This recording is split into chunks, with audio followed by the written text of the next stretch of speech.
Kiçik xətaları böyüdürəm. Daim tənqid ilə nəzarəti əldə saxlamağa çalışıram. Ümumiyyətlə, nələrsə nəzarətimdən kənarda baş verdikdə daxildə bir gərginlik formalaşır və mən bunu idarə edə bilmirəm. Yaxınlıq münasibəti qurduğum hər bir şəxsə güvənməkdə çətinlik çəkirəm. Emosional yaxınlıqdan çəkinirəm.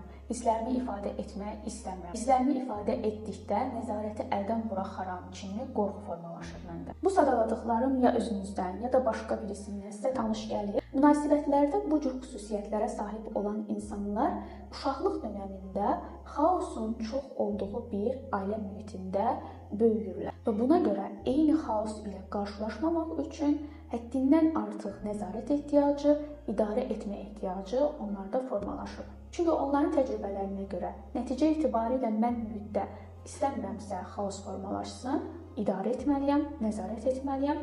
Bir təhlükə varsa, həmin buna müdaxilə etməliyəm.